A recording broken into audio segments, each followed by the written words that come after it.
ఏర్పడడం వల్ల చాలా ఇబ్బందులు అవుతుంది కాబట్టి అలా ఐక్యత పోకూడదనే ఈ మీటింగ్ చేయడం జరుగుతుంది. మీ అందరికి ఒక రిక్వెస్ట్ ఏంటంటే ఈ వాట్సాప్లో వచ్చే మెసేజ్లు అన్నీ కూడా మీరు గమనించాలా. మంచి కంటే ఎక్కువ చెడు వస్తున్నాయి కాబట్టి దాన్ని డిలీట్ చేసుకోవడం మంచిదనేది నా యొక్క ఉద్దేశం. అది నా పర్సనల్ ఇంటెన్షన్. ఎందుకంటే ఈరోజు ఒక మంచి పని చేస్తున్నారంటే దాన్ని ఎలా చెడగొట్టాలనే ఒక ఉద్దేశపూర్వక ఉన్న ఆర్ఎంపీ అనుకోండి, వేరే ఏ సంఘ నాయకులైనా సరే అది చెడు పద్ధతి. కానీ ఈరోజు ఒక జాగాల మనకు ఒక మంచి భోజనం అందజేస్తున్నారు, ఆడవైపు తినాలని మనం అనుకుంటే వాడు ఏం చేస్తాడు, వానికి పేరేస్తానని వాడు మంచి లేదని చెప్తున్నాడు. అంటే ఈరోజు మేమంతా కష్టపడి ఈరోజు చివరి స్థాయి నిన్ననే మంత్రి గారి దగ్గరికి వెళ్ళి ఏం మాట్లాడడం అనేది మా రాష్ట్ర అధ్యక్షులు రమేష్ గారు మాట్లాడతారు. ఏం మాట్లాడినాం, అసలు మంత్రి గారు ఏమన్నారు అనే విషయాలు కూడా మీకు తెలియాలి. పారామెడికల్ అయిపోయి దాదాపుగా 15 సంవత్సరాలైనా ఇంతవరకు ఏ ప్రభుత్వం కూడా మనకు పట్టించుకోలేదు.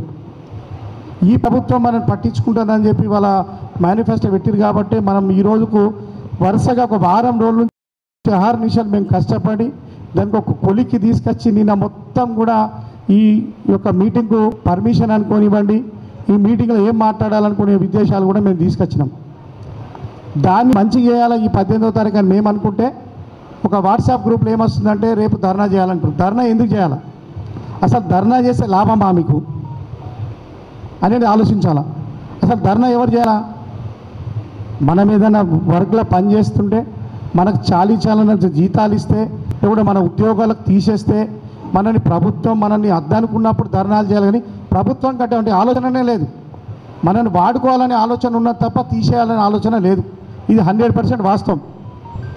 ఎందుకు చెప్తున్నా అంటే మనం 100లో ఒక 70-80% మంచి, 20% మంచి లేకుండా 80% మనం చెడు పట్టడానికి ఆలోచించద్దు. కాబట్టి మనల్ని గవర్నమెంటు వాళ్ళు ఏ రకంగా పని తీసుకున్న ఆలోచనలో ఉన్నది. కాబట్టి దయచేసి మీరు అందరూ కూడా ఒకే గొంతుక ఈరోజు రాష్ట్రంలో జరగబోయే 18వ తారీఖు ఏదైతే మీటింగ్ ఉన్నదో ఆ మీటింగ్ని మనం ఎలా సక్సెస్ చేద్దాం, ప్రభుత్వంతో ఏ రకంగా మనం లబ్ధి పొందుదామని ఆలోచించాలనేది నా ఉద్దేశం.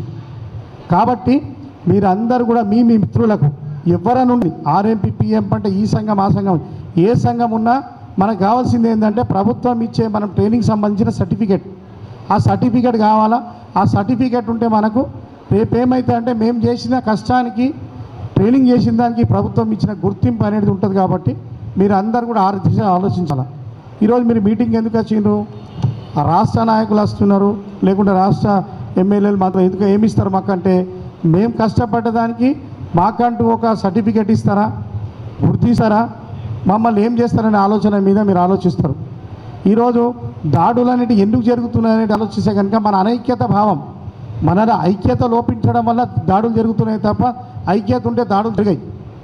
ఇది ఎందుకు చెప్తున్నా మీకంటే వాస్తవానికి కూడా ఎక్కడైనా సరే మీరు 100 మంది కలిసి ఉన్నారంటే ఎవరు కూడా మీకు ఏమన్నారు, ఆ 100 మందిలో 10 మంది చీలిపోతే కనుక ఇబ్బంది అవుతుంది. చాలామంది మీరు వాట్సాప్లలో పెడుతుంటారు, ఏవేవో మెసేజ్లు పెట్టుంటారు, ఏదో వచ్చినట్టు కలిసినట్టు, కానీ అస్సలు టైంకి వచ్చేసరికి కూడా ఎవరు రావట్లేదు. అది ఒకటే గమనించాలి మీరు. ఈరోజు రాష్ట్ర ప్రభుత్వం సుముఖంగా ఉన్నది, ఏ రకంగా మాట్లాడాలనేది మన రాష్ట్ర అధ్యక్షుడు శంకర్ ముదిరాజు గారు, మరి విజ్ఞాన దర్శిని రమేష్ గారు చెప్తారు. నిజంగా కూడా నేను సాయంత్రం 6 గంటల వరకు మంత్రి గారితో చర్చించడం, 6 గంటలకు ఆ చర్చలు ముగిసిన తర్వాత మళ్ళీ రేపు వెళ్ళడం జరుగుతున్నది. రేపు మొత్తం ఫైనల్ డిసిషన్ అయిపోతుంది. అతి త్వరలో ఒక వారం 15 రోజులలో మీకు ఖచ్చితంగా ఒక మంచి తీపి గుర్తొస్తా అని చెప్పేసి